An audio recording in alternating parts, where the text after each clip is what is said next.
بصورة قاف في القرآن.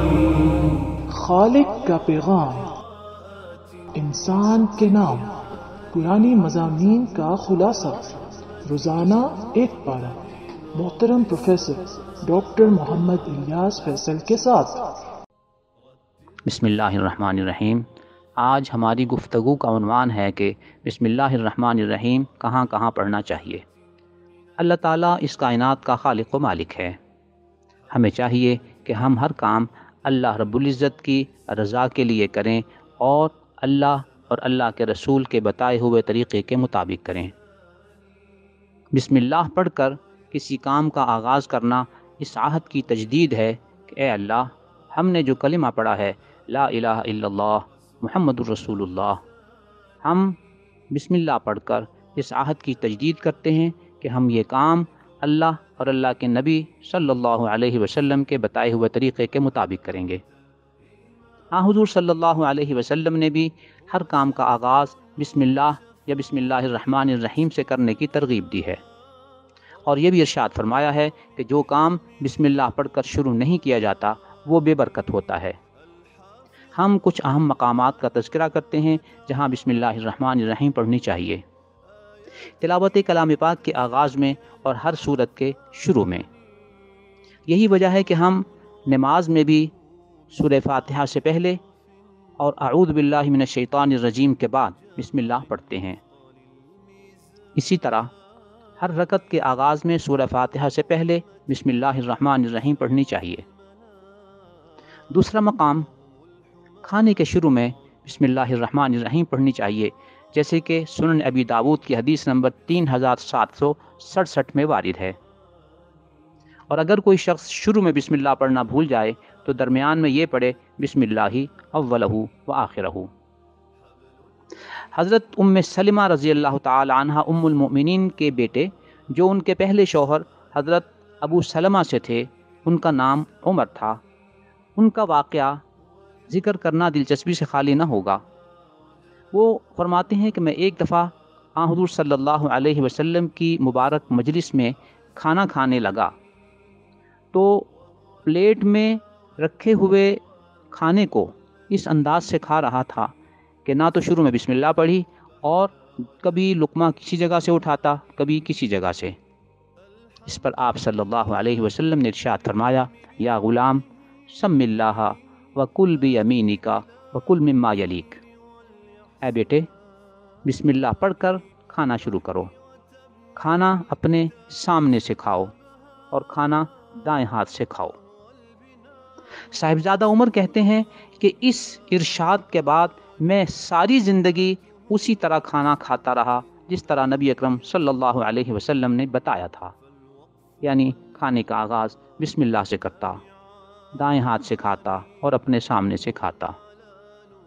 یہ چھوٹا سا واقعہ ہمارے لیے بڑا سبق آموز ہے کہ اس نوجوان کو جب اس بات کا پتہ چلا کہ کھانا یوں کھانا چاہیے تو ساری زندگی انہوں نے کھانا اسی طرح کھایا جس طرح نبی اکرم صلی اللہ علیہ وسلم نے بتایا تھا۔ جب ہم نے سن لیا اپنے بڑوں سے یا کسی علمی مجلس میں کہ کھانے کے شروع میں بسم اللہ یا بسم اللہ الرحمن الرحیم پڑھنی چاہیے اور دائیں ہاتھ سے کھانا چاہیے، اپنے سامنے سے کھانا چاہیے، تو بار بار اس کو دہرانے کی بجائے وہ ایک دفعہ سن لینا ہماری ساری زندگی کے عمل کے لیے کافی ہو جانا چاہیے۔ تیسرا مقام، خط کے شروع میں بسم اللہ الرحمن الرحیم لکھنی چاہیے۔ کسی تحریر یا کتاب کا آغاز بھی بسم اللہ الرحمن الرحیم سے کرنا چاہیے۔ قرآن کریم میں حضرت سلیمان علیہ السلام کے خط کا ذکر اس انداز میں ہے انہ من سلیمان و انہ بسم اللہ الرحمن الرحیم۔ سورہ نمل میں ہے کہ یہ خط سلیمان کی طرف سے ہے اور اس کا آغاز بسم اللہ الرحمن الرحیم سے ہو رہا ہے۔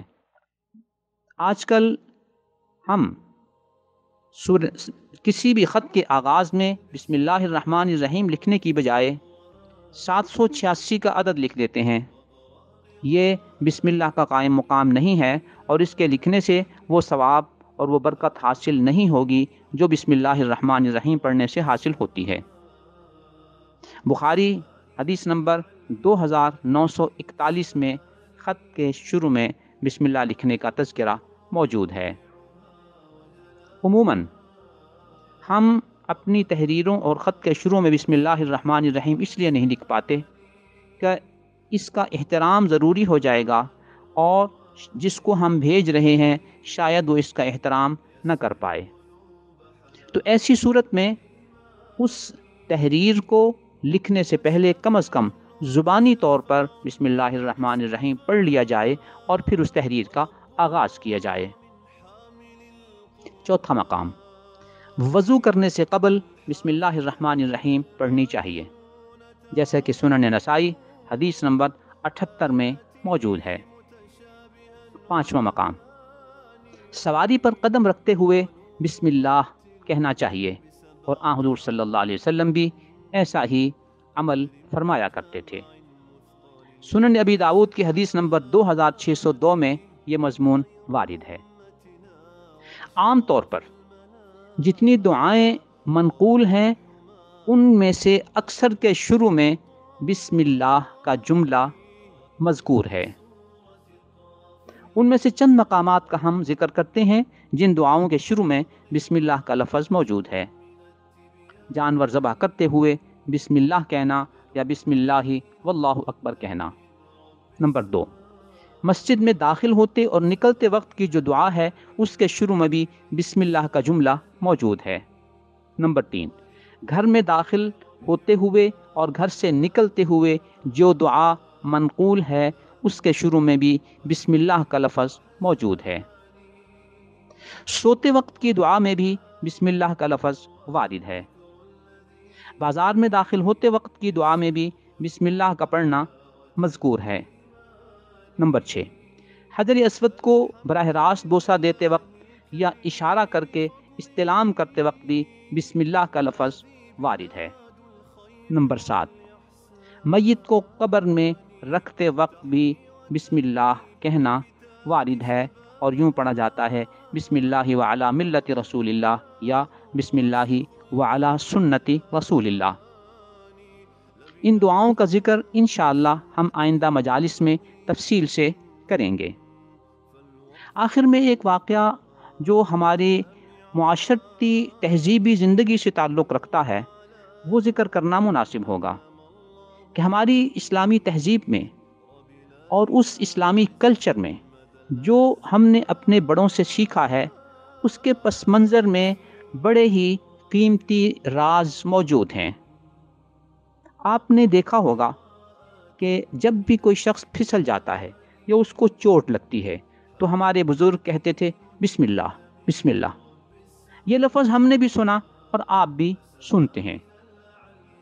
یہ لفظ کوئی اتفاقی نہیں ہے، بلکہ اس کے پس منظر میں ایک بڑا خوبصورت واقعہ اور آن حضور صلی اللہ علیہ وسلم کا ایک ارشاد مبارک ہے جس بنیاد پر ہمارے ہاں یہ لفظ استعمال ہوتا ہے۔ آن حضور صلی اللہ علیہ وسلم ایک سفر میں تھے۔ آپ کے ساتھ سواری پر ایک صحابی موجود تھے۔ اچانک ایک جگہ پہ سواری پھسلی تو اس ساتھی صحابی نے کہا تعیس الشیطان، شیطان کا ناس ہو۔ حضور صلی اللہ علیہ وسلم نے ارشاد فرمایا کہ جب تم ایسے مقام پر شیطان کا یوں ذکر کرتے ہو تو شیطان یہ سمجھتا ہے کہ اس سواری کے پھسلنے میں میرا کوئی کردار ہے، اور وہ اس پر تکبر میں مبتلا ہوتا ہے کہ میری کوئی حیثیت ہے، اور وہ پھلنا پھولنا شروع ہو جاتا ہے۔ ایسے موقع پر اس طرح کے الفاظ استعمال کرنے کے بجائے بسم اللہ کہنا چاہیے۔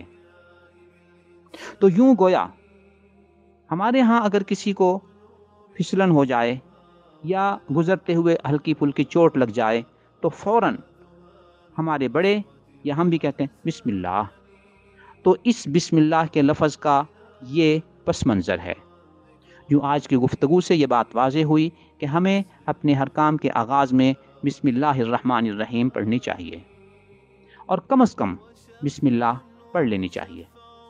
گویا بسم اللہ ہمارے اعمال اور معمولات میں اس سانس کی طرح ہو جائے کہ کہ جب بھی ہم کسی کام کا آغاز کرنے لگیں تو ہماری یوں عادت بن جائے کہ ہم بے تکلف اس لفظ کا استعمال کرنے لگ جائیں۔ دعا ہے کہ اللہ تعالی ہمیں اپنے تمام کاموں کا آغاز بسم اللہ الرحمن الرحیم کرنے کی توفیق عطا فرمائے، آمین۔